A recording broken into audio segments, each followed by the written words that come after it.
welcome back to Late Night in the Midlands. Stan Deyo, welcome back, my friend. Good to be here, Michael. How's things in your part of the world?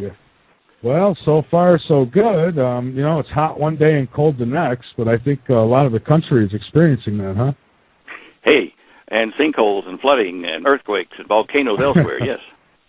Yeah, absolutely. Did you see that one about the golfer that the sinkhole opened underneath him, swallowed him up? Yes, and how about we got that on the Florida? website. Yeah, I was telling Holly she put it up, and I had to look at that, and I thought, gee whiz, that's kind of neat. We could say, instead of making a hole in one, it was one in a hole. Oh, that's bad. It's funny, but it's bad. I mean, could you imagine? I know. You're standing there getting ready to, hit the ball down the grass, and all of a sudden the earth opens up. And there's a lot of this going on now. Oh, I know. All over the place. So, China as well as here. Yeah, absolutely. In Louisiana, it's a big sinkhole there, too.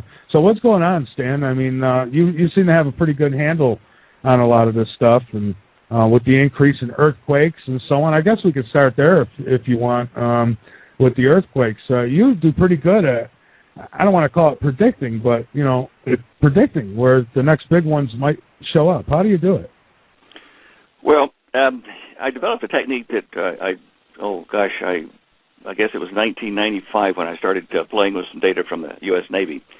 And at the time, the Navy at California at Monterey were putting up twice a day maps of the oceans of the world with the data they were collecting from their submarines and from buoys and ships and from some satellites. Now, the data they put up was showing the sea surface temperature all over the planet. It also showed the deviation from the normal of the sea surface temperatures all over the planet. Now, if you look at, temperatures of the sea, normally there's this big red swath of hotter at the equator and cooler toward the polar regions, big deal. But I looked at what's called their anomaly map, the difference in today's sea surface temperature as compared to, say, an average of 30 days or a year before. They use different averages, but still, it shows you how unusual the ocean temperature is in certain places, everywhere actually, according to the average temperature. Well, it made pretty pictures. It had little, globs of color here and globs of color there, and and blues and reds. And I thought, well, this is interesting. And I was playing around with it one day, and I had a couple of days maps of this sea surface temperature in front of me, and I was using Photoshop, and I put the two images together, and I subtracted them, I added them, I multiplied them, and see if it made neat patterns, just killing time. And well, gosh, that was interesting. I thought I looked at around the California coastline there, and in the images that I was playing with the day before, I'd seen some kind of on their maps it was yellow and green, a yellow and green thing like a butterfly right on the coast of the United States there, where an earthquake had happened the day I was looking at it. I thought, well, I wonder. I mean, I don't know why, but maybe there's a change in sea surface temperature or something, and that'll be a precursor for earthquakes. Well, I started developing the technique, and it took me a while to work out the kinks in it, but I also found out that the Navy not only was taking data from temperature changes, but they were accidentally or otherwise putting in electrical field data from their satellites showing changes in electricity in the atmosphere above fault lines. Not that they intended to do it, I think it was just a byproduct of the way they did the maps. Well, okay, so I figured out that, make it a long story a little bit shorter, that the change in temperature on one side of a fault line versus the one on the other side of the fault line, the temperatures on either side of the fault line, when those became at opposites, like one got colder, one got hotter on that map, that it formed kind of like a little rough butterfly wing, left wing being yellow, right wing being green, and it was, one temperature and charge going up and the other one going down. And electricity was taking the heat from one side of the fault line up into the air just above the sea surface and going into the other side of the fault line and delivering heat to that side. So one side was getting cold, the other side was getting warm. This is something that happens in electrical theory, Thomson effect and Peltier effect. The electricity actually sucks heat out of one side of the conductor and puts it over to the other one, especially in dissimilar joints.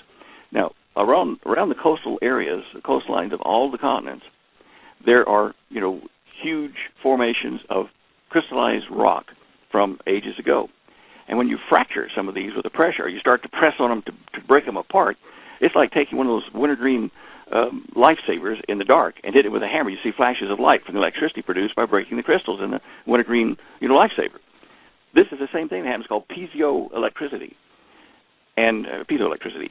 And when these fault lines get under pressure and about to erupt, it might take 1 to 10 days sometimes before the eruption or the earthquake finally takes place. And, of course, the bigger it is, I found out, the earlier we get a signal, because it starts to build like that over 2 or 3 days, and I say, well, something's going to happen there. And that's basically the concept I used up until 2006 when the Navy stopped supplying the maps, well, at least to the public. They got new satellites and new programs and discontinued it. Now, I did visit the Navy with Holly at Monterey early in the game, and they told me I would have about a 30% error in my calculations because they had about a 30% error in theirs from cloud cover and faulty buoys and submarine data that was missed and that kind of stuff. Therefore, they said, we can't endorse you publicly because of this because of this error in the heat maps, but we will look at your site every day. Interesting theory. Now, when they stopped producing the maps that I was using, about a year or so later, I was reading a technical paper and found out that the U.S. Navy, among other scientific groups, had suddenly decided to start looking at the electrical methods of forecasting earthquakes by studying the electric components over the fault line, exactly what I've been doing for, 10 or 11 years before that. It was flattering in that respect, and I guess about a year before I lost their data, I was contacted by the entire Admiralty in a phone call, a conference phone call, the entire Admiralty of Mexico, and they wanted to know how to do these maps because they wanted to be able to predict, tsunamis and earthquakes along the western Mexican coast, which I explained to them and told them where to get the information from the Navy and whatever, and also had a phone call from the Association of the 50 island nation states around the world because they really have to worry about tsunamis and sea level rise and things like that.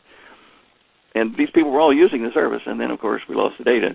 And it wasn't until this year that I figured out how to get data from other types of data streams that weren't, classified or weren't Navy and that kind of stuff, put them together. It takes a little bit longer, about 3 times as long, but I put them together and was able to then forecast earthquakes. This time, the data is so accurate, I was absolutely stunned. I hit 90% of the earthquakes that do occur with this, amazing. And that's how I do it. That's amazing. Now, what about inland? Is there a way to do this inland, or does this only work on the coast? I can't do it. I need a big computer to do that, and access to the infrared high detail. And these are classified, but over land masses, the heat signature of the land. You have to have a supercomputer or one that's really pretty powerful to separate the heat signatures and changes, heat and cold, of mankind's activities on the landmass from those that are geo-produced temperature differentials and charge differentials.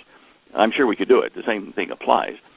But, I suppose if we could get the government to put sensors, charge sensors along known fault lines, major fault lines like Madrid and stuff, that we could get the warning ahead by doing that, and they may be doing that now. Okay, there are a lot of sensors around the New Madrid area. I see them on the maps here. A lot of sensors that may also be measuring the electric component, which does give us a sneaky clue that something's about to happen. I can't do it, but the government can. Is this kind of like, now I've heard with big earthquakes like what Japan had with Fukushima, people reported seeing circles in the sky. I don't know if they were cloud circles or energy circles of some sort. Is that would that cause something like that? I hadn't heard circles before. I've heard balls of light popping up out of the ground. Okay, maybe that's what it was. Yeah, and I think that's what we would normally call ball lightning or ionized gas bubbles. And these are likely to occur where you have this tremendous pressure undersea there or along the coastline producing electric charge, which is released, but sometimes it can be released in a manner that's similar to when severe lightning strikes and it can't find a place to unload all of its charge in that lightning bolt, and it hits like a roadblock on the Earth, and bang, it bounces up and forms a spinning sphere of charged particles. I think it's something similar to that that's caused by the mechanical action as well as the electric action of a fault line. There are definitely changes that occur in the sky, and in animal behavior just before a major quake. There's no question about that. Yeah, I always tell people, if you see the animals acting funny, then, something, there's your sensors right there. Yeah, well, yeah. What are some of the key fault lines of concern right now? I mean, do you expect any major activity in any of them anytime soon? Yes. Every day Holly puts up the maps after I figure them out on the website. Currently, in the last month, when I say current, in the last month, a little bit over a month, probably 6 weeks, I've been seeing a lot of Richter 5 plus, up into the 7s earthquakes on the left side of the Ring of Fire in the Pacific. And that's the fault line that runs from Kamchatka Island in Russia down through Japan and down into the Philippines and down through New Guinea and over into New Zealand through a zigzag kind of path. That's the left side of the Ring of Fire around the Pacific.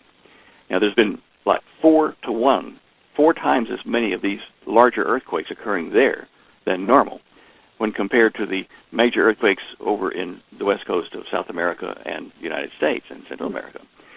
Some of these quakes on the west side that have been increasing in number and magnitude drifted all the way around into the islands of Indonesia on the west side, close to, what are we looking at, Sumatra and Singapore. I'm just looking at my map here, where we've had, again, an increase of these larger quakes.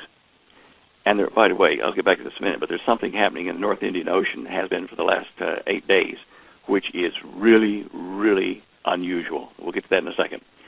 Now, back over on the eastern side of the Pacific Ring of Fire, we're now starting to see pressure zones build up for earthquakes and volcanoes. They both get the same kind of signature, more than we have ever seen or I've ever seen before in the 17 years that I've been doing this.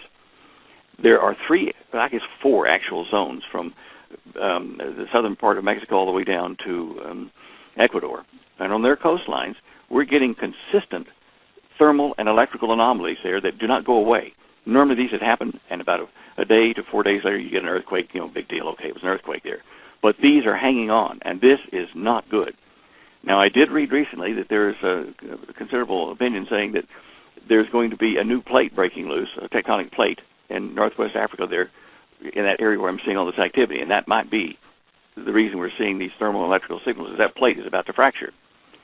Now, if you go up the coastline from there to the Baja and up near the Salton Sea in Southern California, and up into Oregon and into Washington State, where they have the Juan de Fuca plate, that area is also starting to see some activity, but not enough to panic yet.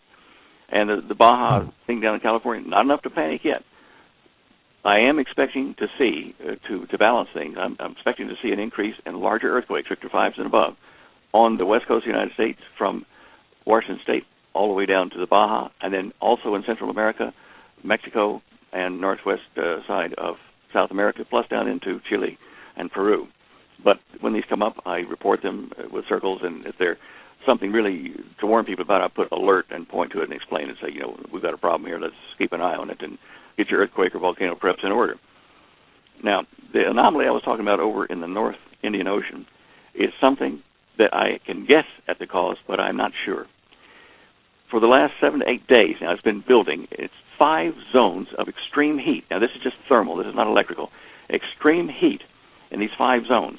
It's 3 right across at the equator, and then 2 up on either side of the country of India. Now, I've never seen this before ever, and it just hangs on and hangs on. I've had Holly put those up on the website in the page that we use, the front page, the news page. So you'll see it in today's news down about, well, it's probably the second big picture there on the left side. And there are 2 links, one to the animations of the day's changes, and then the net effect in the Indian Ocean. Now, I think what is happening is that because the Earth is expanding, and I think this is causing a lot of the sinkholes as well, it is stretching the surface of the Earth, and there's a hot magma flow, or maybe 5 plumes of hot magma underneath the mantle, pushing up to try to break through in the North Indian Ocean. Now, this happened, something like this happened eons ago in biblical terms before the time, or around the time of Peleg, the meaning the dividing of the continents, when the Earth broke, the continents broke, rather, and were spread apart as the Earth expanded to,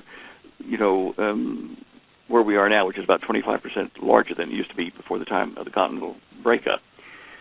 So there was something then that pressed on this area to force Africa to separate from Australia and Indonesia and all that, to spread apart. You can see it in the mud maps, or the bathymetry maps of the Indian Ocean, where it really stretched the surface hard there. This may be occurring again, and I have no idea why it picks on that spot on the planet, but it is a heat signature, primarily, totally, a heat anomaly that I've never seen before. And so I'm telling people over there, kind of pay attention. You might have a problem.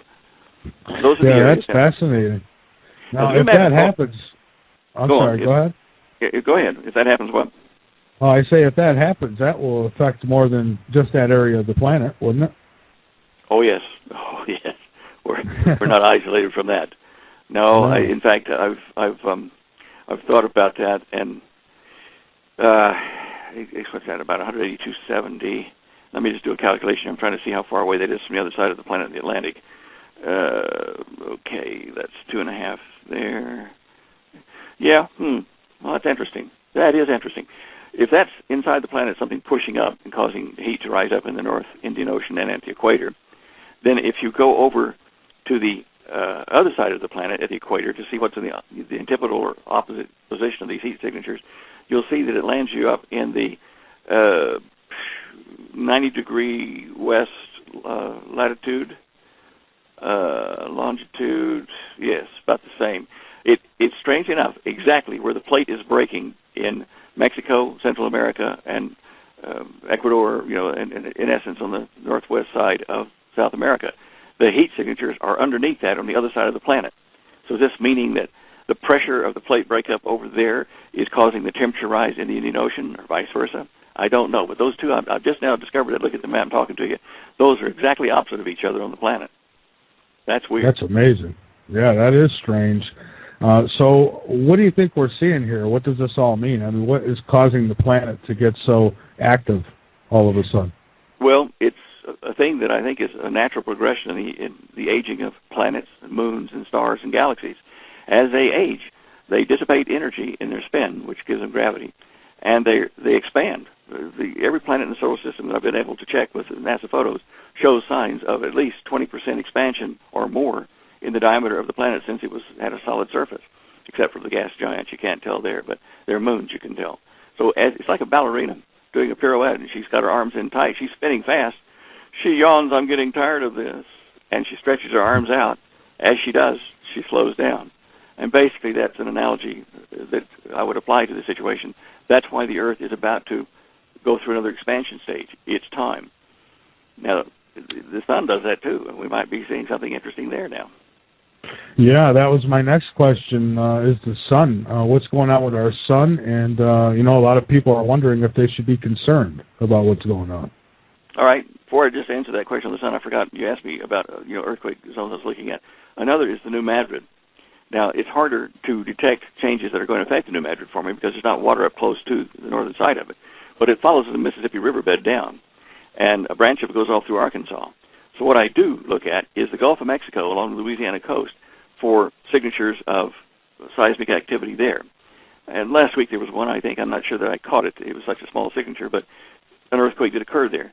Now, with the sinkholes occurring in Louisiana, and they will continue to occur offshore as well, because there are a lot of those salt domes off in the Gulf of Mexico along the Louisiana coast and going eastward toward Florida. As it does, these things are going to stretch and break and fall in on themselves. Natural progression, even without our help. But that might be a trigger that releases pressure along the New Madrid fault line going up toward the Great Lakes, and it might contribute to it having an earthquake, Richter 8 or better. That's earthquakes. Now back to your sun problems. It's a strange thing because NASA has been saying, and is still saying, that this 24th sunspot cycle on the sun is the grand solar maximum right now. And they've said this is the biggest solar maximum since they started keeping records in the late 1500s. Well, now, not they, but astronomers. And unfortunately, they say this, but when you look at the number of sunspots that are occurring right now, it's supposed to be the peak, it's below average. It's not even high.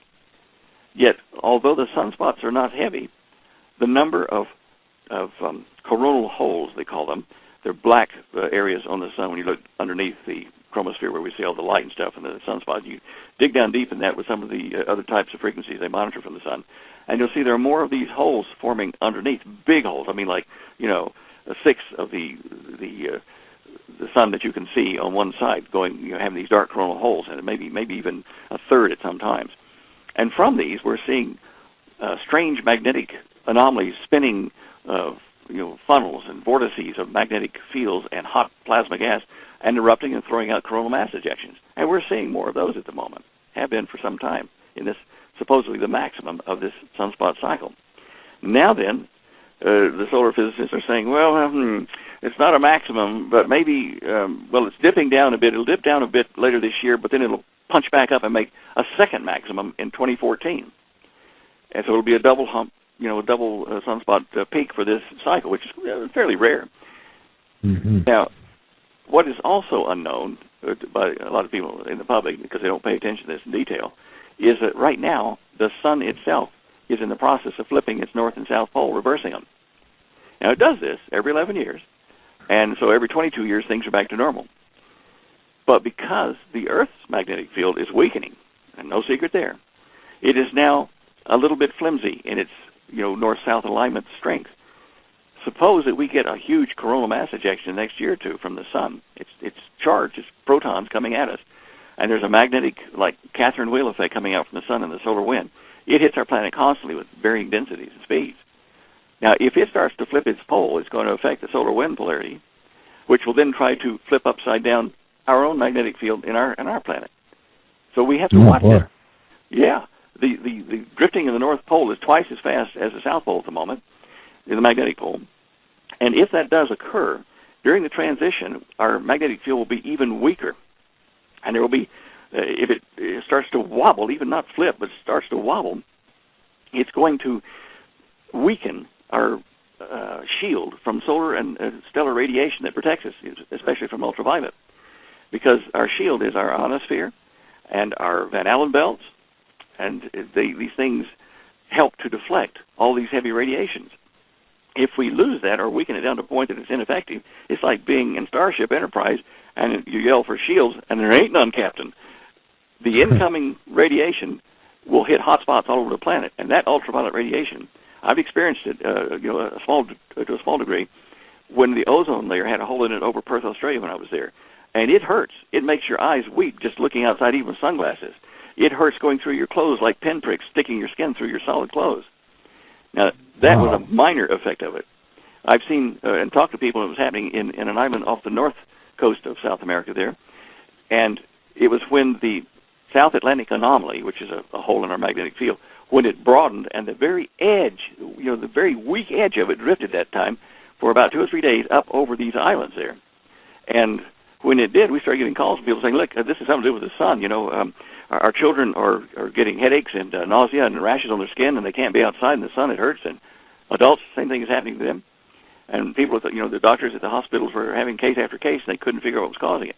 Well, it was a type of radiation sickness from the increased ultraviolet that had gotten through that hole when it weakened just momentarily in Earth time. So if the magnetic poles should flip, then we've got a lot more to worry about than just refrigerator magnets falling off the fridge, huh? Yeah, a lot more than that. Absolutely. Yeah. Well, it's an interesting thing this is developing now, because in the biblical prophecies in the book of Revelation, it does speak about the light of the moon will be 7 times as bright. It'll be like the light of the day, but like it'll be 7 times as bright. And if you look at that being reflected light from the sun, then you'd say, wow, if the sun's light was 7 times brighter than it is now, we'd all cook, fry, and die. But it's light in a particular wavelength, so you don't particularly burn, like infrared, but it gets so bright, it's the radiation is chewing through your skin. And that, I think, is what the Bible is talking about. Men will hide in caves and throw rocks on them to hide them from the wrath of the Almighty, being the energy coming from the sun, and our shields being down. And the ultraviolet penetration can be 7 times as bright. It's blue-white, but it's not cooking you like pure sunlight would at the beach. And you can't hide from it. I'm sure that along with it there will be an increase in infrared radiation, and I'm sure at that time that our roads that have asphalt or tar in them will melt, and tires will melt and explode on cars and things like that. It's going to get hot, and what we're seeing now with the sun is leading the way to what may very well be in the prophecy. And I'll tell you, Stan, I noticed just last summer, I worked outside most of my life, and I never burned up. I always, tanned gradually. And last summer, I got out in the sun, I think I was probably within 15, 20 minutes, and I had burns on my neck, burns on my arms. Where are you located? In Columbia, South Carolina. And, right. I fried. Yeah. That is. So, that's up about 35 degrees north latitude. Yeah, if you'd have been down, Actually, you were just above where the islands down there, I'm talking about off of the north coast of South America, where the South Atlantic anomaly caused those people to have trouble there on the island. I don't know where this thing was last year, but normally it stays down in the South Atlantic, and it's not a problem. But it spreads out to be a big hole periodically. So you may have caught something there on the edge. Yeah, quite possibly. All right, Stan, hang on for a moment. We've got to take a break, big time, with your website. I mean, you really do keep the information flowing over there. Well, that's Holly. She does that every 6 days a week. She gets up at 4:30 to do that. So I kind of read it when I get time, like the rest of you. But she puts all that up there. Wow, it's a lot of work. I know. It is. Yes, it is. Stan, I was saving this for later, but I'll get to it now because a lot of people who are listening are curious as to where you stand with the whole Planet X scenario. A lot of people believe that has something to do with the sun's activity and the changes on the planet. Where do you stand with that whole scenario? Well, as yet, I've not seen any proof that such a planet is approaching close enough to do us any damage. For years, NASA's been looking for a mystery 10th planet that was perturbing the orbits of Uranus and Neptune, compressing them down a bit from where they should be. But I've recently, I guess in the last week, I've gotten some emails saying they've got photos of it taken in the southern hemisphere because you can't see it in the northern hemisphere, and that might be true. I have done studies with the with Excel and doing formulas for the orbits of the planets and the speeds of them, this kind of thing. And so I plugged into my computational formula there the theoretical data for where the orbits of planets have to be or where they can be stable around our sun. And in the process of researching, I found a formula that fits our solar system perfectly, and it tells you where a planet has to orbit rather than using what's called Bode's law, which is a guess. This was a first principle calculation of the volume of space around the sun and differences going out. Now, having said that, I calculated the stable orbits for planets around the sun going out, probably 2,000 times the distance of Earth to see, how many orbits would be stable. And I found one that was, I think it was at about, was it 75 times the distance of the Earth from the sun, mean orbit? Anyway, I did find one out there and calculated its velocity, which is, assuming it has an elliptical orbit around the sun, and was able to find that a planet could exist in that orbit. And to my surprise, the orbital time of that going around the sun once would be, believe it or not, 3,611 years, plus or minus about 10 years. And that's supposed to be the orbit of this Nibiru, this Planet X, et cetera, et cetera. So there is a stable orbit there that, fits the timing of what they talk about as Planet X. Now, we are seeing more surprise meteors striking the Earth of late, or coming close, even becoming meteorites. We're seeing, it would appear, more sun-grazing comets, which have gotten too close to the sun as they passed around and caused coronal mass ejections to rip off the sun just after the comet grazer passes the sun's surface at close point. We've got this comet Ison down in November. It's probably going to cause massive coronal mass ejections on the surface of the sun as it goes around. This is part of a bunch of debris that may be triggered by a larger mass moving in our solar system. I do not think that we're going to see a large planetary body, like Planet X type thing, come close to the Earth at all. But will we suffer effects from it if such a thing does exist and does come into the minor planet's sphere of influence here inside the orbit of Jupiter? It could disrupt our orbits, even though they don't come close to the planet itself or planets themselves. It can cause shock waves in the fluid of space, let's call it, the fabric of space, which is what causes a stable orbit to form. And if it shakes that, then it could affect the length of our year, the span of our planet, earthquakes, volcanoes, heating, cooling, and strange places. A lot of things could happen. But as yet, I haven't seen data that I would say, yeah, Planet X is there and they're holding it back. And I've got astronomer friends, amateurs, that have got big enough stuff, except for infrared scopes, to be able to see such an object as that, and they would tell me. But so far, I've got no proof in. Fascinating. I've seen evidence. Well, I won't say evidence, but I've seen good material on both sides of the argument.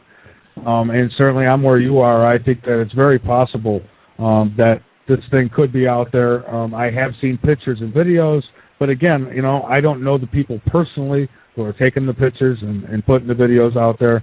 I can only say, like I tell everybody who listens, you can deny a lot, but you can't deny that we're definitely going through changes. Whatever you think might be causing them, fine. The fact is, it's happening. And, NASA actually put out an article not long ago. I had shared it with the listeners here on this show a few nights ago, that they have found that there's apparently a couple brown dwarf stars that are in some kind of orbit behind the sun somewhere. So I don't know if that might be well, no, I hadn't seen that.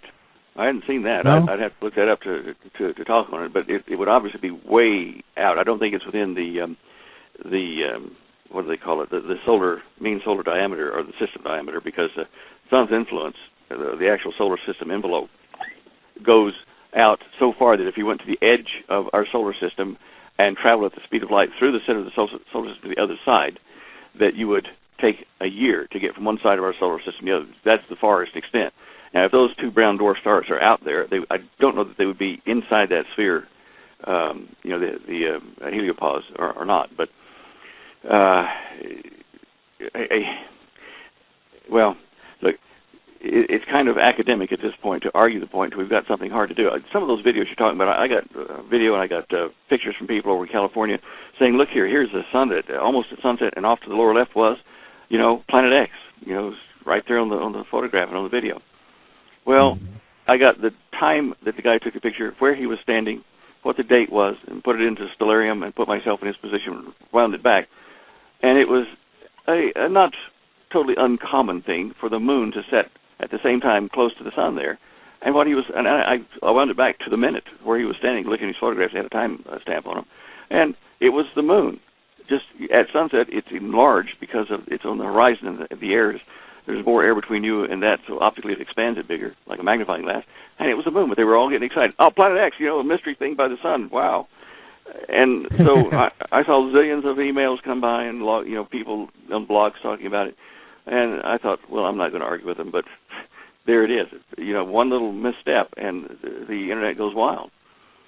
Yeah, and I've been guilty of that myself. I've gone out there and I've taken pictures, and briefly we'll get excited and think, hey, and not that I want to find this thing. I hope that it's not true, but I tend to think that there's something up there. I just don't know if it's as bad as everybody's been saying it is, if it's going to come as close as everyone thinks it is.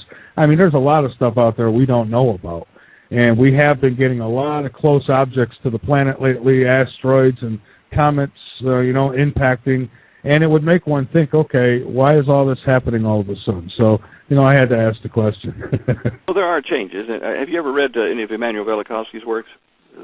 No, sir. People, Worlds in Collision? Well, he did a very in-depth study in several books on the ancient world and the legends that people talked about, the gods fighting in the sky and this and that, and related it back to astronomical events. One of the things I found interesting was that from the ancient legends, in one of the cultures, I forget which it was, they talked about this object in the sky, really, calling it a god, that came across the sky and had made war with another one and then moved on in toward the sun in the sky. Now, he put that down. He did a much better job than I'm doing here of describing it, and it was the planet Venus. Now, Mars, god of war, some of the old legends, he thinks would have been involved. He thinks that Venus could have been either a planet that was, say, in the asteroid belt originally, or further out, that came wandering in and bounced through the orbits until it took up a stable orbit where it is now. It is the only planet in our system that we know of that rotates backwards to everybody else. And it's slowing up, and I think eventually it will flip over and right itself, because these stable orbits demand that everything rotate the same way with the sun, eventually, if you want to be stable. So this is a recent event, and it's still slowing down. There are pieces of debris in the asteroid belt. If you add up, it doesn't make a very big planet at all. But then Mars, right next to the asteroid belt, has two moons that are odd-shaped rocks that NASA thinks one of them may even be hollow at the moment.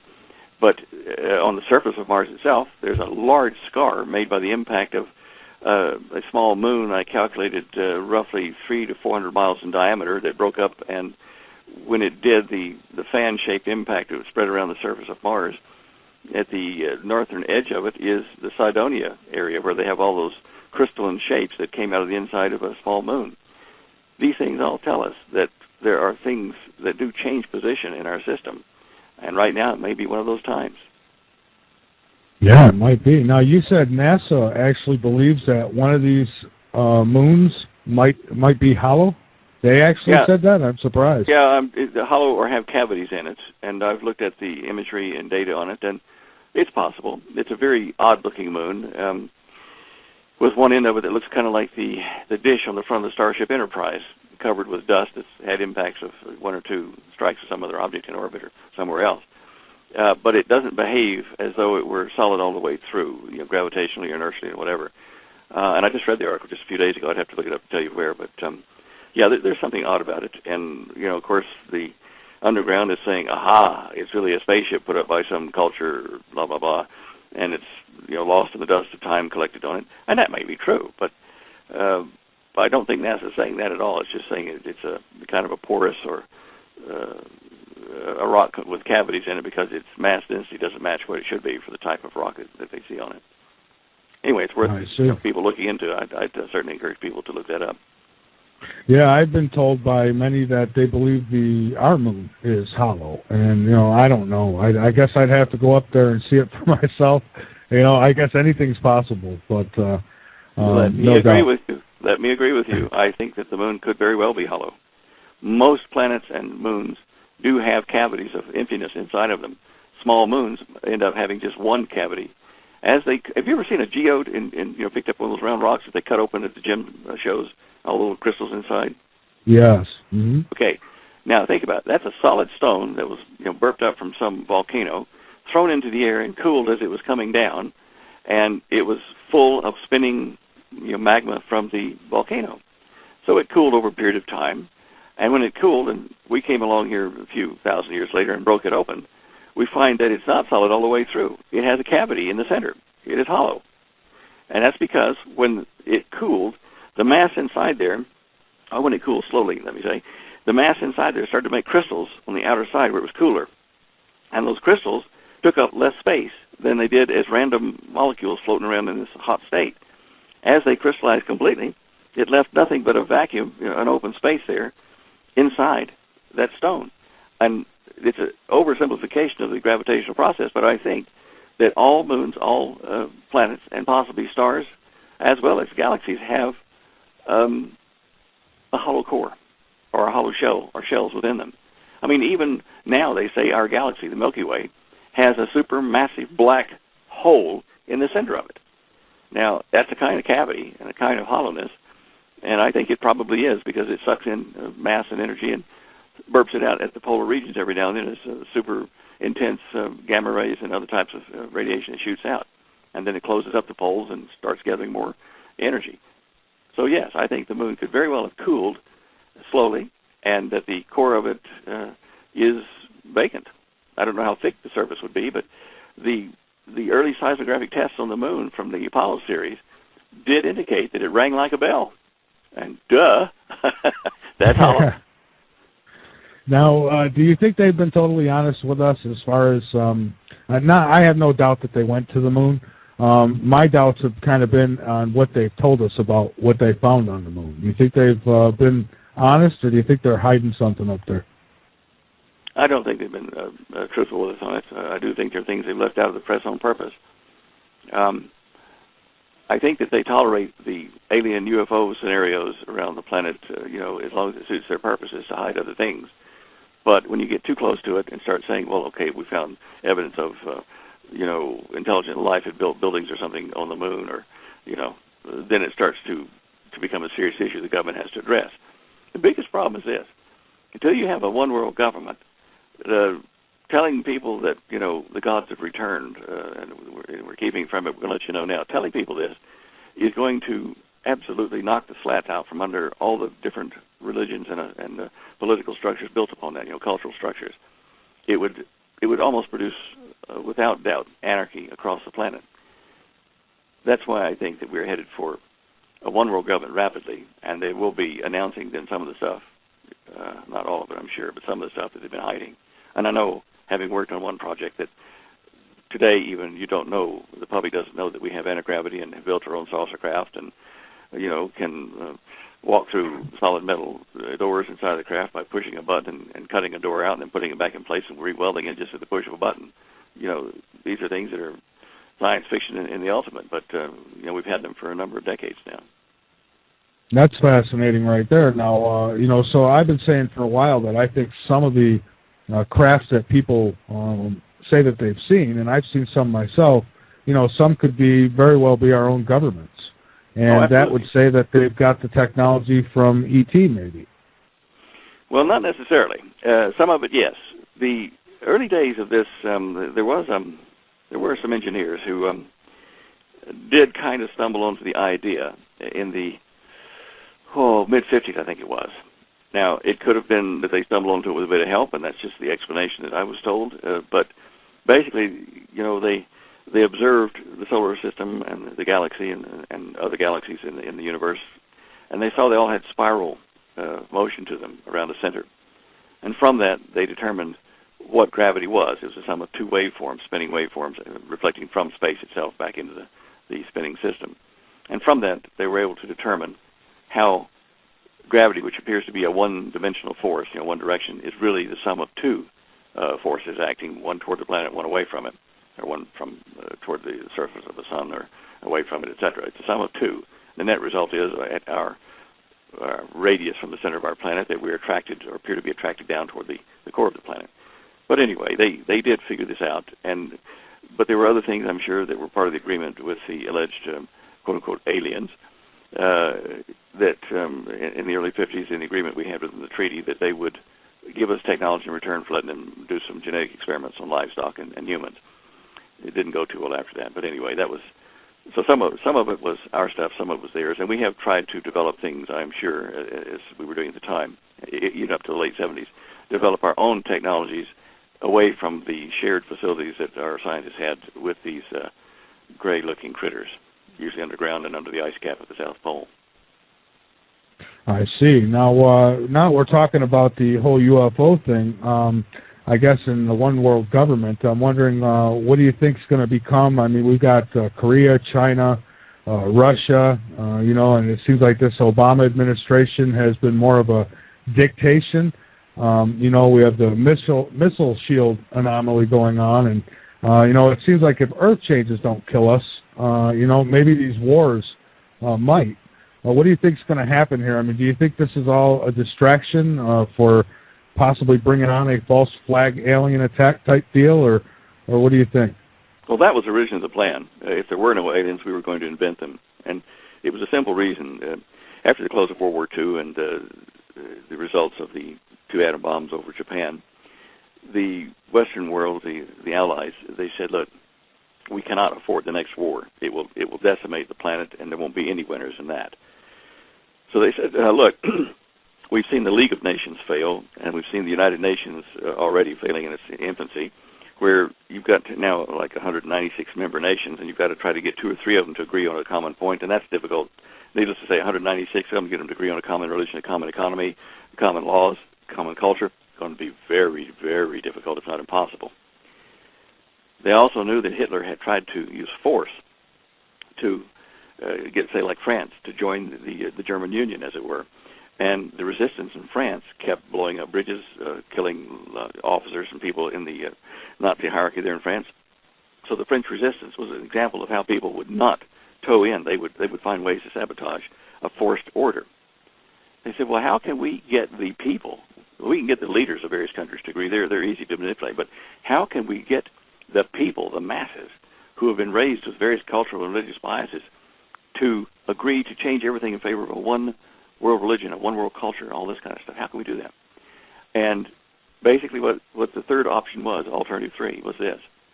We will fly in an alien landing all over the planet.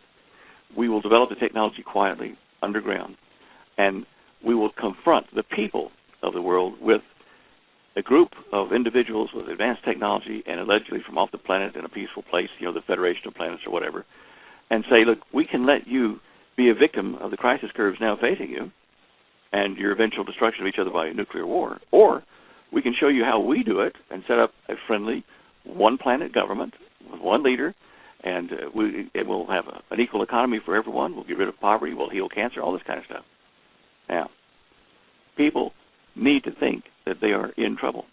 and certainly there have been things exaggerated in the media for several decades now, and they're getting worse, about the threat of, meteor impacts destroying life, extinction level event, earthquakes, big threat, diseases, pandemics, big threat, nuclear war, big threat, collapse of the world economy, big threat, overpopulation and dwindling resources and famine, emerging threat right now. Now, these can be played up and exaggerated in the press to get people's attention if need be, and I think that's, in some cases, what is happening.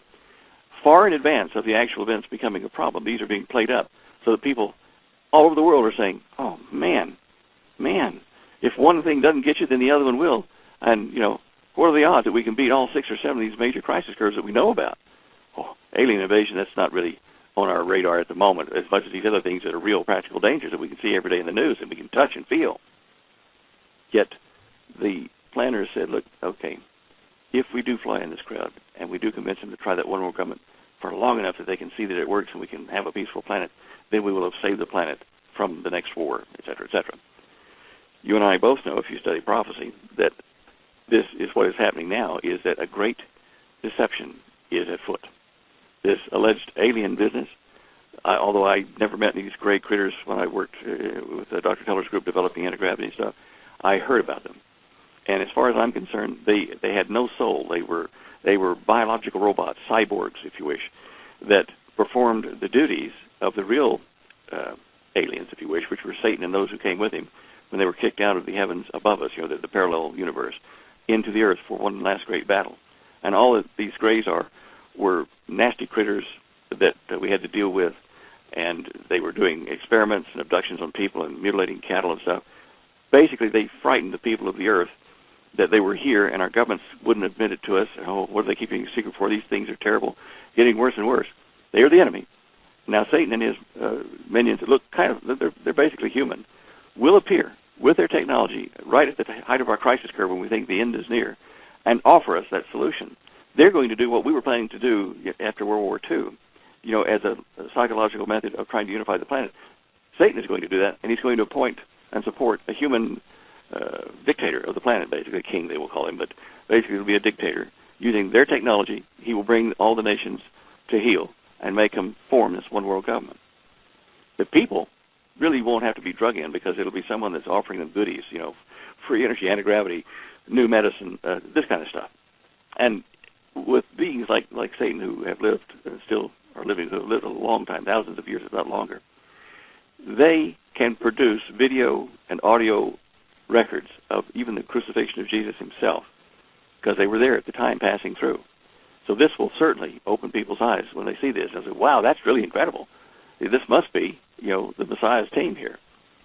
And this is what we're headed for. That's the next major event, the Grand Deception, and why it is in play. Whether man does it or whether Satan does it, that will be the next thing. And this will be a deception headed up by an evil character. And for a few years, it will work, but that's all. So now, what if the real Messiah shows up, or what if real aliens were to show up? I mean, how would we know the difference? So we get fooled either way, even though we know about this. It's such a clever deception that even the very elect, Matthew 24 says, would not be able to tell the difference. But basically, it's the degree of technology. If they say the Messiah is here in this secret place or in orbit or somewhere else, you can visit him there if we give you permission, then they are not the real dudes.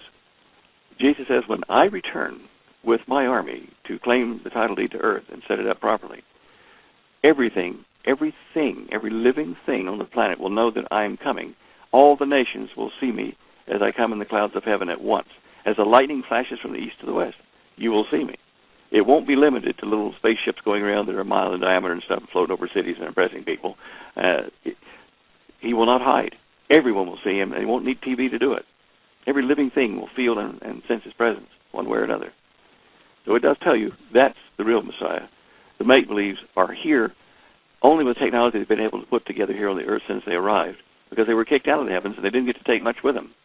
That's why they made a deal with us in the early 50s at Holloman Air Force Base to have joint research facilities underground and hidden away from the human mob, so that they could develop their own technologies but mainly so they could also develop infrastructure to build those technologies way in advance of what we even know now, even having worked with them.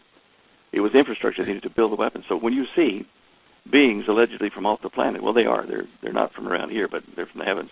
When you see them using limited technology and not across the heavens, like Jesus is talking about, it will be planetary, planet-wide. It will be amazing, brilliant, and not hidden away. He will come and you will see him. All eyes will see him.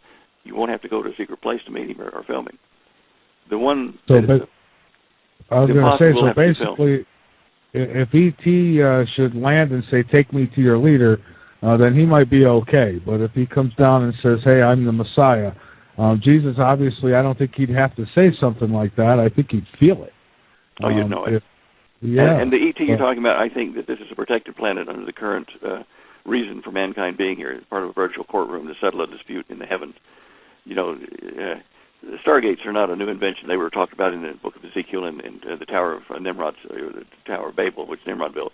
All these indicate about the gates to the parallel universe that our scientists are just now recognizing. So, like a protective veil, if you wish, or like a shield around Earth, only allowing what is happening now, the beings that were cast out and humans to exist in here. And beings from other worlds, other galaxies, other star systems, I don't even know if they're there or if this whole thing is a total virtual reality, the whole universe. But they will not be allowed to screw up what is happening, as far as I know. And this will go according to the plan as it is in the book of the Revelation of John and the book of Daniel. Okay. Well, let's take a call, Stan. We've got Papa Bear on the line. Papa Bear, are you with us? Hey, yes, I am. Good evening. How are you? Good evening. I've been hearing you talk about anti-gravity and such like that. Do you have any blueprints or plans for anti-gravity or cold fusion energy or something like that? To be released? No. Do I know how it works? Yes. In fact, I am writing a paper on the general theory, but not with circuit diagrams for a number of very practical reasons at this point. But I can tell you that gravity, and hence anti-gravity, if you want to call it that, is a function of a complex interaction between two current-carrying conductors, like coils. And they are at right angles and wrapped in a spiral thing around a donut, if you wish, a torus, with a chunk cut out of it on one side, about an eighth of the circle cut out. You can pulse energy, electricity, into one coil, and then release the pulse. And as you get the back EMF from that pulse, you trap that, sending it into the other coil, which is at right angles everywhere its windings touch the other coil. And add to that pulse another input. So now you've got two pulses of input in the second coil. You release it, and you've got two pulses coming back as back EMF. You direct those into the first coil and add another. Now you have three direct current pulses, and you keep doing this until you build up the limit of the field, which basically is the pure resistive load of the coils.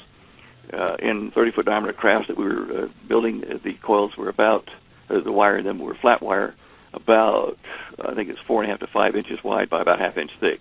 They had to be built in sections and clipped together because it was hard to bend them. But okay. Yeah, that's anti-gravity. The reason why I asked is because this is a Dr. Kesh with the Kesh Foundation. He's from Iran, and he did release information on how to make those items. That's why I was wondering. Did you read his documents on the anti-gravity stuff? Did you see them? I do have them, yes. I've looked over them briefly. I've only had them for about 2 days now. But yes, I have looked over them briefly, and I'm still doing some more studying. Does he have any spin or spiral circuits in there at all? I believe so. I'd have to look at it again. But he also uses gases in there. There's certain gases like nitrogen and argon and some others. Well, I don't know why he would be releasing that, but the gravity is a function of spin of the fine structure of space. What James Clerk Maxwell a couple of centuries back called the ether space, AETHER space. It's a fine structure, fluid, and it behaves like a fluid. And the spin around the central point is what produces gravity. And a byproduct of gravity, or incorporated in it, are magnetic fields that are dynamic fields created by this spin around a central point in the fluid of space. No object that has gravity will be without spin. Exactly. It'll have the spin of its atoms, or it'll have the spin of itself. But there's molecular gravity, and then there's object gravity above that. Right. Okay. Yeah, I did get these basic blueprints. They're not exact. They're not made out to scale or anything like that. You know, that's something I'll have to figure out on my own. But I think the reason why he released these is because, first of all, anybody who's tried to sell anything for profit has wound up, shall we say, missing. You know how that goes, right? Yeah. Yeah. Now, what is his website like the big picture, the 2012 big picture, or is it something else? Keshe Foundation? No, it's keshefoundation.org. KESHE. Oh, SHE. Right. I was just looking up while we were talking to see, and I had misspelled it. Right, there's quite a bit there. I mean, the technology he has is not just anti-gravity and cold fusion. There's also things for health benefits and stuff like that. Also things for extracting elements and so on. Now, does he charge anything for blueprints or whatever? Or data? No, sir. Not that I know of. All right. Just curious to see if it was kind of a subtle scam or whether it was truly a... Right. Well, I've also encountered another place called the One People's Public Trust, and they're distributing those blueprints on their site as well. It's a whole lot is going on nowadays. So, and that's quite another part of it. Well, being basically ignorant of his website and details of it, I just now looked at it, 30 seconds. I can't really comment with authority on what he is saying and how close it is to what we were doing, but it is interesting if he is truly releasing it. Now, would you say he was a Iranian or Iraqi? What? He's Iranian. He's from Iran. Uh-huh. He was this is the guy who claimed that he had developed a anti-gravity, I guess a UFO, and Iran's president came out and said that he had that technology, right? Is that right? Well, actually, he's passed this on to a whole bunch of different governments. The U.S. was the last one to actually accept it, and of course, it changes the whole game. It's a game changer, especially when you're creating your own force fields. It's all for peaceful purposes. None of it is warfare at all. Well, I'm kind of surprised at this. I guess our government could have been playing dumb, but we had that in the late 50s already, and so why would they even talk to this guy? Oh, exactly. Well, I'm not sure. This is what I don't understand. I mean, well, that type of technology isn't widely broadcast. You know what I mean? It's very hush hush. It's something that they don't want the people to know. I don't care how long they've had it. Probably since before the 60s. Well, are you saying that? But when did he release it to the U.S. government? In modern times? Oh yeah. From what I saw in the paperwork, but I mean that could be why they wrote it off. But it could be they took it just to patronize him. I really don't know. I don't either. I mean, he was born in 1958. I'm seeing here on his website flashing up. By the time when he was just born, we already had anti-gravity, and we're building craft. So. Well, exactly. I mean, they had the Bell. Germany. The Nazis had, yeah. Oh yeah, exactly. And who knows what's going on in Antarctica? Well, that's high jump, and so we had a base down there under the ice cap that you could only get to by submarine. I'm pretty sure it was with the German scientists and engineers that got away. I mean, there's quite a bit of study on before World War II about the Germans going down to the South Pole and eventually setting up Neuschwabenland. And it was under the ice pack and tunnels that went under there and long stretches where you had air bubbles and you had warm, cavities to build bases in. Right. So well, it kind of makes me curious. I mean, we've had this technology for almost half a century, but none of it's getting out. I mean, I don't understand the reasoning behind it. Well, it's all in an effort to set up a peaceful one-world government. And, it was a desperate move after World War II ended, as I was saying earlier in the program, to convince people to try a new one-world government, economy, political structure, etc., and religion, long enough so that they could show the people of Earth that we could all get along with different languages, whatever, and we could, equalize inequalities in living standards and stuff like that. But to do that, there had to be a release of technology from some group that had no religious connections to any country or any culture, did not appear to be from around here. They had no drum to beat. They came to help us in a time of crisis. That has to be a quote-unquote alien landing. And to do that with even, as I was saying, with Satan and the fallen ones being involved in our program, even with them, it took a finite amount of time to develop spacecraft and technologies here, from Earth-based infrastructure manufacturing processes. It took a finite amount of time, which we're coming to the end of, to build craft that would be a mile in diameter and still not fall apart from their own weight, as modern engineers would tell you that's impossible. But using gravitational nodes throughout the thing every 30 feet, it was not a problem. To show that kind of stuff takes time to actually build it, even underwater or under ice, and then get it out and test it, and then fly over and show people to impress them with the fact you come from somewhere way out there and with this technology. That's why it's been held back. What I don't understand most is the cold fusion technology. It's proven to work, although a lot of it's quantum energy, dark matter and such. But it does work, and it doesn't require, there's no hazards from it. It's all clean energy. And why we've got this infatuation with oil and such. It really, I don't know. I'm puzzled. I'm going to tell you from inside the organization why that is. They will release that technology to the public once they have secured a global government. The problem is that the crusades are still being fought. The old cotton tops that ran my group down in Australia, at lunch one day I got a clue to it. And basically what they are trying to do is to lock up all of our free energy electrical devices, and the cold fusion is one of them, and there's a thermionic device, and there's an atmospheric converter, a number of things that are not being released to the public on a commercial scale, so that we will continue to burn up the oil of the Islamic countries. We want to deplete their oil, which is the only thing they've got to offer the world as far as a commercial reality. Burn their oil up, and so that they are now totally dependent on us, our oil, our energy. And it was a crusades thing continued in our generation. The Jewish, Christian, Western nations against the Islamic nations, and it was an effort to win this battle rather than the one that we lost when Salahuddin took over, Jerusalem in the old days. That's kind of what puzzles me, though. We're not going to deplete their oil system, their oil supply. We would have made a massive dent in it by now, and we haven't.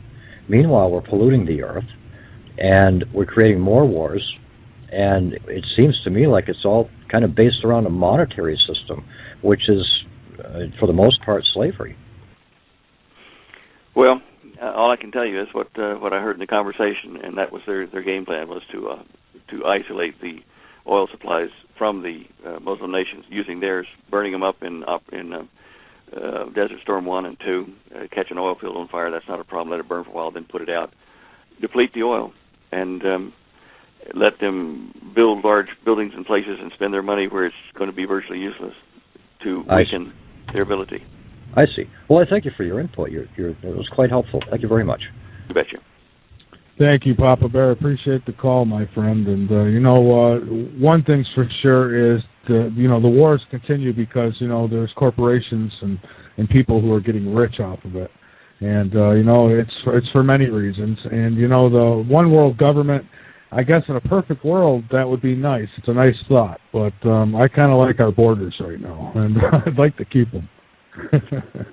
Well, obviously, if you have a righteous person in charge of the planet, the one world government, like the Messiah will be, then, yeah, I'm in favor of a one world government. And sometimes I start lectures out like that when we're talking about that kind of stuff, and I'll say, well, yeah, look, I'm in favor of a one world government. And everybody goes, really? And yeah, run by the right person, the right group. And, that's the bottom line.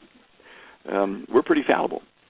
I couldn't run a one world government, even if I had, good advisors and stuff like that. I would make a mistake one day. I would get mad at somebody who didn't do something they were supposed to do and crunch them with the power of the office. And once you take that step you're in trouble from there on. Many dictators have proved that. So it takes someone who has the blueprint to the planet and to us to know exactly how to do it and not make mistakes. Absolutely. Hey, Stan, before our next break comes up here, we got a break in about 9 minutes, and I want to come back and finish up with you. But I have another question I want to get out there, and it's whether you've seen these videos that others have been sharing on YouTube in different places. They record through night vision gear and what looks to be like thousands of UFOs in the upper atmosphere and, within close space of our planet. And I've seen these videos, and it's just amazing, all the objects that are flying around up there. Have you taken a peek at any of this? Well, I've looked at it myself with night vision, Gen 4 stuff, and there are a lot of things moving around out there. Earth-made satellites that we're aware of, there are at least 5,000 of them in orbit around the planet, more going up and some coming down. There are fast-moving things, fast walkers, if you wish, way up there high, which could be theirs or our craft moving somewhere around the Earth. But it is interesting. It's like looking in a pond, with a microscope and seeing all the life forms zipping around in there. It's busy. Yeah, it's very busy. And, I thought, well, okay, some of that's probably satellites, some of that's probably meteorites and so on. But then there's others that you'll see them hauling butt, then they stop, and they start going the other way. And I'm thinking, okay, well, that's not a meteorite. Yeah, definitely not. Our craft can do that, but that's, whatever it is, I don't know who it is or what they're doing.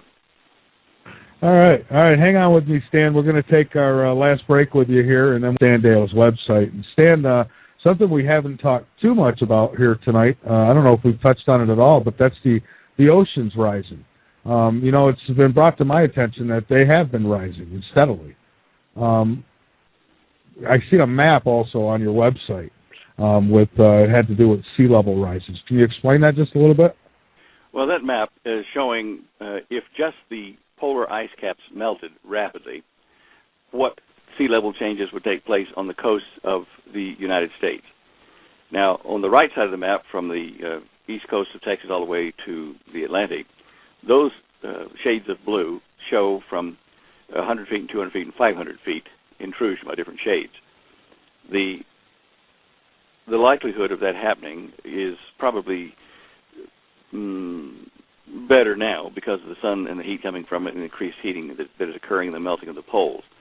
However, this is not enough to do more than about 200 to 500 feet maximum. The current figures released are 200 foot of sea level rise. Now, that would be pretty disastrous because, nearly 75 to 80% of the world live close to the coastal regions of their countries and estuaries that feed in or are fed by the ocean. Now, on the left side of that map, I have a different shade of blue and an explanation of it showing what the Hopi prophecies say is that northern Arizona, where they are, that they will be going between their mesas by canoe or boat when the earth changes take place on the west coast. Now, they live about a mile above sea level. That's just kind of pretty hard to do with the amount of water we've got on the planet, on the surface anyway. It would take a release of large amounts of the water stored in the Moho discontinuity about 5 to 15 miles deep under the surface of the earth. The other way is that California could drop down, or the ocean could rise up and the coast drop down, and perhaps massive earthquake movements under California, Arizona would drop the Hopi Reservation down to a level where it would be inundated by water from the sea, or at least come between the mesas. Now, another study, which I was led to do by a woman, scientist who was familiar with the area, and she said, look, what happens if we have an earthquake that causes the Grand Canyon to block up just, south of the area where the Hopi and the Navajo live, and the Colorado River flow and all the tributaries would flood that area? And I did run that some, and I put that on the website as well, under the links to show images, which I don't see up there at the moment. But anyway, somewhere down there we have a link to show images on our website where it says Dan's interview show images by the microphone. I don't know whether that's where you went or not, but as far as I could calculate it with the normal flow rates of the Colorado River, even if you blocked it off, it might take 15 to 20 years to fill up that area where the Hopi are, to sea level or to level between it, so you'd have to go by boat to get between the three mesas. Anyway, that's why that map is in there. It's just to show to fulfill prophecy by coastal flooding is almost impossible. It's going to have to be something else that causes that water to flow between the mesas there. On the east coast, on the right side of the map, all those are very accurate as far as water inundation if the land stays at the same level it's at and doesn't drop any further or rise any further. I see. And what I find with a lot of people who aren't in the know about this type of thing, they go on and they just think that everything's going to be the same forever. And they just ignore past history and records that show that, the Earth has gone through these type of changes before. And, all I tell people is that they should be prepared because you never know what's going to come. And we've seen the weather pick up, superstorms, the earthquakes have picked up. the geoengineering, which I feel is a major problem and certainly contributing to some of our changes. What do you suggest people should do as far as being prepared? Because that's something I usually like to talk about when we speak about these things. Well, as you know, Holly, my wife, wrote kind of the Prepper's Bible, 632 pages, 8.5, 11, called the Dare to Prepare book. And there are a lot of things in there, very detailed things that are very practical information for people to read about and see whether it applies to their situation or not. In that 632 pages, she's got about 69 chapters. And these chapters, each one of them, they deal with like solar cooking or communications or how you prepare for financial meltdown. Now, these things vary with the situation of the individual, but she gives you the scenarios that you can choose from. I think probably the most pressing thing at the moment is going to be the economy and loss of jobs, the devaluing of the U.S. dollar, the collapse of the global economy based on the U.S. dollar, perhaps alien presence toward the end of all this, at the end of this year, early next year, to solve the problems and appoint their man in charge of the planet. By the way, that reminds me, that Case Foundation that Papa Bear was talking about?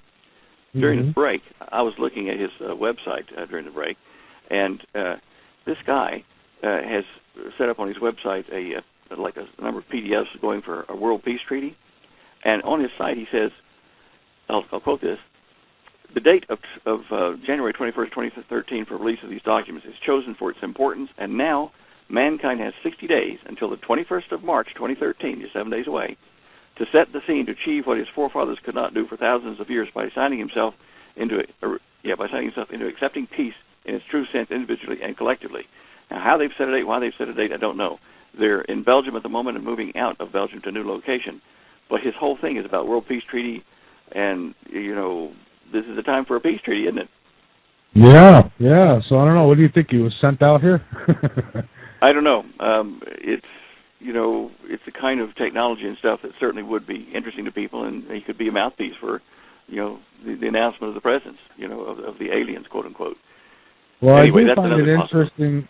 I was going to say, I do find it interesting when people come out with that kind of information, and they're not fearing for their lives. I mean, they're not usually coming out with something like that. I mean, I don't know how you feel about the old Fred Bell death, but I found that kind of suspicious, and there's been plenty like it. So I would think Fred Bell, his death. I found that kind of suspicious. Fred Bell was he was on Jesse Ventura's conspiracy theory. Oh yes, yes, right. And he had a heart attack right after he talked with death. Yeah. So with all that, I say when people come out with this kind of information, usually they're not around long. No, they're not. But now this guy's not been around long as far as that. I mean, they've had their organization in Belgium for about a year or so, or I think what they've said here. But apparently, Belgium is now asking them to leave. Put pressure on them to get out of the country. So not wiping them out, but telling them to leave. Now, maybe the Belgian government knows a bit more than we do about it. So I can only tell you that they're not comfortable with them being in Belgium. No. Okay. Well, one more thing I wanted to get into with you, Stan, and that's the paradigm change that we can expect. What should we expect here coming up? I mean, you probably feel like we're in them last days talked about in Revelations. Well, gosh, paradigm change. Again, that's kind of relative to the individual, but I'd say that as a collective race here, we're about to enter into a period of time unlike any other we've experienced on the planet. It's a time of change, some for good, some for bad, and it's going to be catastrophic change. It's going to be very trying times for the next 7 to 10 years. And so people are going to have to kind of get used to things changing, like how much fresh water they've got, how much energy they can use, what kind of food they've got, if any, if they can get work. Will the money they get be enough to survive and pay the bills and eat? Are they going to be at risk of nuclear war? There will be some conflicts like that and terrorist attacks here in this country. There's just a number of things that will change the paradigm in a bad way. I think we're going to see a breakout of civil disobedience on so many fronts. I don't know what to call it, just a civil war. It's going to be civil disobedience. Muslim against Christian, Christian against Muslim, Hispanics against Anglos, whites against blacks. There are going to be so many fronts and facets to this civil disobedience when it happens that it's just going to be chaos here in the United States, and I think that day is fast approaching. I agree. I think so too. And and of course, the mainstream media and the New World Order, they'd love to divide people with religion and race and things, and put us against each other. And I've been telling people too, being in the cities, in very populated cities, might not be the best place to be in the near future. I don't know. I had somebody come on the program and speak about Agenda 21 with me, and she swore up and down that she knew for a fact that they were starting a lot of these fires in the forest areas to draw people into the cities, to get them out of the outskirts, as part of their plan to have people easily rounded up in one area. I don't know. Holly's been researching something here for several weeks now then on the change in population density in the United States, just the United States, where we get the stats for it, right? And he has found that about, I think it's 1/3 of the counties of the United States are in danger of shutting down because of the migration of the people into the cities. And I looked at her map she had there, and in the map shows people are coming out in the last 2 years, are coming out of the country areas into the cities in great numbers. That's Agenda 21 right there. That is Agenda 21. Wow. I'll tell you, there's a lot happening, Stan. It is so hard to keep up with everything that's going on. This is the most active time I can remember in my life. And, I'm only 41, but wow. I've never seen so much stuff going on at one time. So we're definitely in for one hell of a ride. It is that. And I'm sorry so many of our young people are so distracted with technology and gadgets and life and fun that they miss reading and understanding what's happening to them. It's almost like that movie V, where the young people are very tempted to follow the aliens because it's a new wonderful thing, and the old fuddy-duddies who are saying look out are wrong, but they're not. Yeah. Have you watched the V series, the movies from the 70s? Yes, I did. I remember them well. I've tried for years to contact the author of that. That's Ken Johnson. There's another book in the series, the fourth, which they haven't made a movie of yet. But in his as well, when the aliens have taken over the Earth, and some good, some bad, and they're starting towards the bad side again, there's another race of aliens with more power and supporting mankind to come and depose that. And what have I been talking to you about here today about, Satan being the false Messiah, his race, or his group of people being, false aliens. And there's one greater who comes, who is the righteous one with his power and his troops, and that's the second quote-unquote alien race, because they don't live around here, coming to rid us of the first kind that's been plaguing mankind. So Ken Johnson has worked so much of biblical prophecy and history into his work, secular work, that I'm just amazed. Even the blood of a hybrid human-alien baby is used to defeat the aliens or to keep them off of certain areas. This blood powder residue, and it's like the blood of Christ saves mankind, saves you from eternal death. And that similarity is in Johnson's work. It's just, my jaw dropped every time I started realizing that here's another central thing that Johnson talked about in his theme. Yeah, that's amazing. And, I was just telling the listeners last night, a friend of mine, Peter Kling, had shared a movie trailer with me. It's called World War Z. And I checked out this movie trailer, this movie that's supposed to be coming out, I don't know when, any day now, I guess. And if it doesn't showcase what it's going to look like in the very near future, I don't know what does. There was people, it looked like ants running up mountains. It was just total chaos all over the world. And here in the United States, it's just all hell broke loose. And I suggest if anybody's curious of what it might look like, go check out that trailer for World War Z, it's called. World War Z, is it? Yeah, well, World War Z.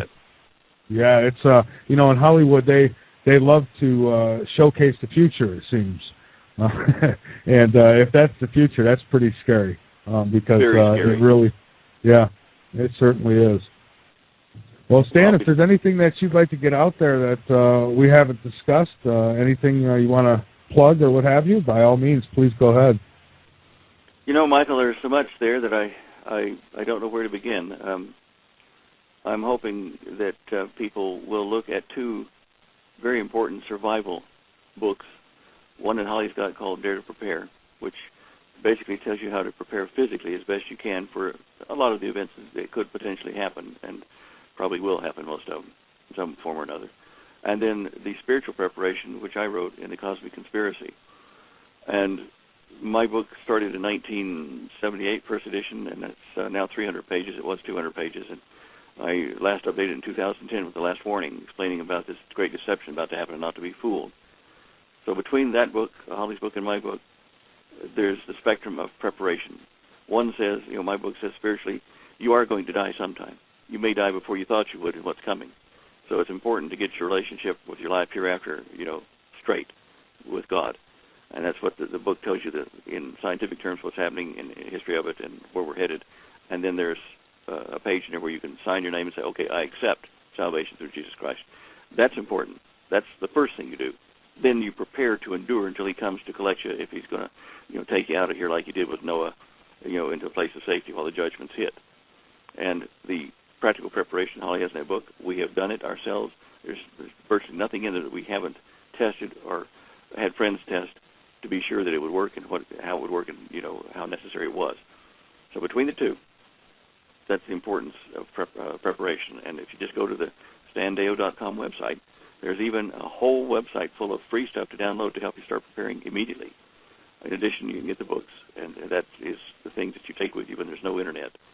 And there's just so much information there that you have to have it in printed form. It's not safe to carry it on digital stuff that could be corrupted by EMPs and things like that. Now, Holly gets up 6 days a week, as I said at the beginning of the program, about 4:30 in the morning, sometimes earlier when she's got news on the mind. And she prepares our website with links to the important news stories, geophysics, political, religious, that kind of stuff. And she groups it so that you can have a quick read, headlines, and okay, I want to read that. You click a button, you go to it. But it helps people, saves them time. Early in the morning, they get up and they look at this. We watch them come in on our web stats. And they'll read it before they go to work, and read it at lunchtime, and they'll read it in the evening when they get home. Seeing what's going on around them, it keeps them in the loop as long as we can have internet access. So it's very important that people follow that up. Go to our website. Absolutely, and that's key too. As long as we have the internet. It is. I mean, that's I don't know how many days, weeks, or months we've got left in that, between the Chinese trying to take our system down and Obama trying to make a new internet under total control of the government and shutting it. And with people wanting to nuke us. I mean, with EMP stuff. I mean, we're just. I don't know how long the internet will be there. We expect any moment for it to just disappear. At least for the private citizen. Yeah, well, I hope that doesn't happen. But they've certainly been trying to get control of the internet for quite a while now, and all it'll take is one false flag or another, and that's what'll happen. You wake up one day and you'll be stuck with just the fake news, if you're lucky. If you're lucky, yeah, and martial law on top of that. Yeah, that's something to think about, Stan, that's for sure. All I can say is people need to be prepared, and I strongly suggest they follow the information on your website. I certainly do. I have a friend, John Moore, who I know that he, on a regular basis, checks out information from your website, and you both do a fantastic job. And I want to thank you so much, Stan. Well, thank you for the opportunity to talk to your audience there, Michael. I appreciate it. We're certainly doing our bit to help folks. Holly and I don't take vacations. It'd certainly be nice if we could, but there's just no time. Every day is just jam-packed. I think we spend between 90 and 100 hours a week doing some kind of work here on this, and it's got to be done. We're hoping enough people survive that we'll all get together and rebuild what's left. Yeah, I hope you're right, Stan. And God bless you, my friend, and thank you so much for being a guest tonight. I appreciate it. Thank you, Michael. Appreciate it. Bye-bye now. All right. Have a good night. You too. Okay, everybody, that's Stan Deyo.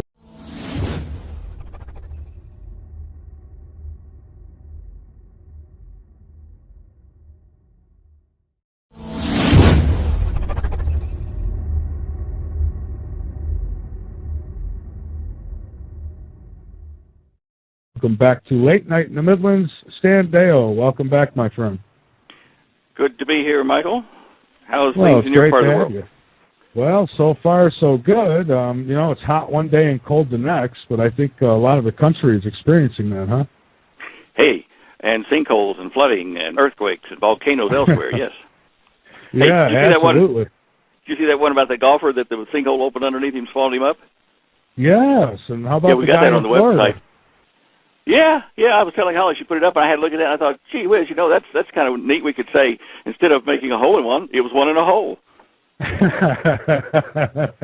Oh, that's bad. It's funny, but it's bad. I mean, could you imagine? I know. You're standing there getting ready to, hit the ball down the grass, and all of a sudden the earth opens up. And there's a lot of this going on now. Oh, I know. All over the place. So, China yeah, as well as here. Yeah, absolutely. In Louisiana, it's a big sinkhole there too. So what's going on, Stan? I mean, you seem to have a pretty good handle on a lot of this stuff, and with the increase in earthquakes and so on. I guess we could start there if you want. With the earthquakes, you do pretty good at, I don't want to call it predicting, but predicting where the next big ones might show up. How do you do it? Well, I developed a technique that I guess it was 1995 when I started playing with some data from the U.S. Navy. And at the time, the Navy at California at Monterey were putting up twice a day maps of the oceans of the world with the data they were collecting from their submarines and from buoys and ships and from some satellites. Now, the data they put up was showing the sea surface temperature all over the planet. It also showed the deviation from the normal of the sea surface temperatures all over the planet. Now, if you look at, temperatures of the sea, normally there's this big red swath of hotter at the equator and cooler toward the polar regions, big deal. But I looked at what's called their anomaly map, the difference in today's sea surface temperature as compared to, say, an average of 30 days or a year before. They use different averages, but still, it shows you how unusual the ocean temperature is in certain places, everywhere actually, according to the average temperature. Well, it made pretty pictures. It had little, globs of color here and globs of color there, and and blues and reds. And I thought, well, this is interesting. And I was playing around with it one day, and I had a couple of days maps of this sea surface temperature in front of me, and I was using Photoshop, and I put the two images together, and I subtracted them, I added them, I multiplied them, and see if it made neat patterns, just killing time. And well, gosh, that was interesting. I thought I looked at around the California coastline there, and in the images that I was playing with the day before, I'd seen some kind of on their maps it was yellow and green, a yellow and green thing like a butterfly right on the coast of the United States there, where an earthquake had happened the day I was looking at it. I thought, well, I wonder. I mean, I don't know why, but maybe there's a change in sea surface temperature or something, and that'll be a precursor for earthquakes. Well, I started developing the technique, and it took me a while to work out the kinks in it, but I also found out that the Navy not only was taking data from temperature changes, but they were accidentally or otherwise putting in electrical field data from their satellites showing changes in electricity in the atmosphere above fault lines. Not that they intended to do it, I think it was just a byproduct of the way they did the maps. Well, okay, so I figured out that, make it a long story a little bit shorter, that the change in temperature on one side of a fault line versus the one on the other side of the fault line, the temperatures on either side of the fault line, when those became at opposites, like one got colder, one got hotter on that map, that it formed kind of like a little rough butterfly wing, left wing being yellow, right wing being green, and it was, one temperature and charge going up and the other one going down. And electricity was taking the heat from one side of the fault line up in through the air just above the sea surface and going into the other side of the fault line and delivering heat to that side. So one side was getting cold, the other side was getting warm. This is something that happens in electrical theory, Thomson effect and Peltier effect. The electricity actually sucks heat out of one side of the conductor and puts it over to the other one, especially in dissimilar joints. Now, around the coastal areas, the coastlines of all the continents, there are huge formations of crystallized rock from ages ago. And when you fracture some of these with the pressure, you start to press on them to break them apart. It's like taking one of those wintergreen lifesavers in the dark and hit it with a hammer. You see flashes of light from the electricity produced by breaking the crystals in the wintergreen lifesaver. This is the same thing that happens, called piezoelectricity. And piezoelectricity. And when these fault lines get under pressure and about to erupt, it might take 1 to 10 days sometimes before the eruption or the earthquake finally takes place. And of course, the bigger it is, I found out, the earlier we get a signal, because it starts to build like that over 2 or 3 days, and I say, well, something's going to happen there. And that's basically the concept I used up until 2006 when the Navy stopped supplying the maps, well, at least to the public. They got new satellites and new programs and discontinued it.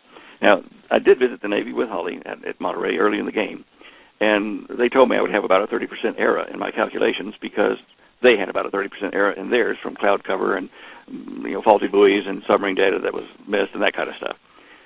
Therefore, they said, we can't endorse you publicly because of this because of this error in the heat maps, but we will look at your site every day. Interesting theory. Now, when they stopped producing the maps that I was using, about a year or so later, I was reading a technical paper and found out that the U.S. Navy, among other scientific groups, had suddenly decided to start looking at the electrical methods of forecasting earthquakes by studying the electric components over the fault line, exactly what I've been doing for, 10 or 11 years before that. It was flattering in that respect, and I guess about a year before I lost their data, I was contacted by the entire Admiralty in a phone call, a conference phone call, the entire Admiralty of Mexico, and they wanted to know how to do these maps because they wanted to be able to predict, tsunamis and earthquakes along the western Mexican coast, which I explained to them and told them where to get the information from the Navy and whatever, and also had a phone call from the Association of the 50 island nation states around the world, because they really have to worry about tsunamis and sea level rise and things like that. And these people were all using the service, and then, of course, we lost the data. And it wasn't until this year that I figured out how to get data from other types of data streams that weren't classified or weren't Navy and that kind of stuff, put them together. It takes a little bit longer, about 3 times as long, but I put them together and was able to then forecast earthquakes. This time, the data is so accurate, I was absolutely stunned. I hit 90% of the earthquakes that do occur with this, amazing. And that's how I do it. That's amazing. Now, what about inland? Is there a way to do this inland, or does this only work on the coast? I can't do it. I need a big computer to do that, and access to the infrared high detail, and these are classified, but over land masses, the heat signature of the land. You have to have a supercomputer or one that's really pretty powerful to separate the heat signatures and changes, heat and cold, of mankind's activities on the landmass from those that are geo-produced temperature differentials and charge differentials. I'm sure we could do it. The same thing applies. But, I suppose if we could get the government to put sensors, charge sensors along known fault lines, major fault lines like Madrid and stuff, that we could get the warning ahead by doing that, and they may be doing that now. Okay, there are a lot of sensors around the New Madrid area. I see them on the maps here, a lot of sensors that may also be measuring the electric component, which does give us a sneaky clue that something's about to happen. I can't do it, but the government can. Is this kind of like, now I've heard with big earthquakes like what Japan had with Fukushima, people reported seeing circles in the sky. I don't know if they were cloud circles or energy circles of some sort. Is that would that cause something like that? I hadn't heard circles before. I've heard balls of light popping up out of the ground. Okay, maybe that's what it was. Yeah, and I think that's what we would normally call ball lightning or ionized gas bubbles. And these are likely to occur where you have this tremendous pressure undersea there or along the coastline producing electric charge, which is released, but sometimes it can be released in a manner that's similar to when severe lightning strikes and it can't find a place to unload all of its charge in that lightning bolt, and it hits like a roadblock on the Earth, and bang, it bounces up and forms a spinning sphere of charged particles. I think it's something similar to that that's caused by the mechanical action as well as the electric action of a fault line. There are definitely changes that occur in the sky, and in animal behavior just before a major quake. There's no question about that. Yeah, I always tell people, if you see the animals acting funny, then, something, there's your sensors right there. Yeah, well, yeah. What are some of the key fault lines of concern right now? I mean, do you expect any major activity in any of them anytime soon? Yes. Every day Holly puts up the maps after I figure them out on the website. Currently, in the last month, when I say current, in the last month, a little bit over a month, probably 6 weeks, I've been seeing a lot of Richter 5 plus, up into the 7s earthquakes on the left side of the Ring of Fire in the Pacific. And that's the fault line that runs from Kamchatka Island in Russia down through Japan and down into the Philippines and down through New Guinea and over into New Zealand through a zigzag kind of path. That's the left side of the Ring of Fire around the Pacific. Now, there's been like 4-to-1, 4 times as many of these larger earthquakes occurring there than normal when compared to the major earthquakes over in the west coast of South America and the United States and Central America. Some of these quakes on the west side that have been increasing in number and magnitude drifted all the way around into the islands of Indonesia on the west side, close to, what are we looking at, Sumatra and Singapore. I'm just looking at my map here, where we've had, again, an increase of these larger quakes. And there, by the way, I'll get back to this in a minute, but there's something happening in the North Indian Ocean, has been for the last 8 days, which is really, really unusual. We'll get to that in a second. Now, back over on the eastern side of the Pacific Ring of Fire, we're now starting to see pressure zones build up for earthquakes and volcanoes. They both get the same kind of signature, more than we have ever seen or I've ever seen before in the 17 years that I've been doing this. There are 4 actual zones from the southern part of Mexico all the way down to Ecuador. And on their coastlines, we're getting consistent thermal and electrical anomalies there that do not go away. Normally these would happen, and about a day to 4 days later you get an earthquake, big deal, okay, it was an earthquake there. But these are hanging on, and this is not good. Now, I did read recently that there is a considerable opinion saying that there's going to be a new plate breaking loose, a tectonic plate, in northwest Africa there, in that area where I'm seeing all this activity, and that might be the reason we're seeing these thermal and electrical signals, is that plate is about to fracture. Now, if you go up the coastline from there to the Baja and up near the Salton Sea in Southern California, and up into Oregon and into Washington State, where they have the Juan de Fuca plate, that area is also starting to see some activity, but not enough to panic yet. And the Baja thing down in California, not enough to panic yet. I am expecting to see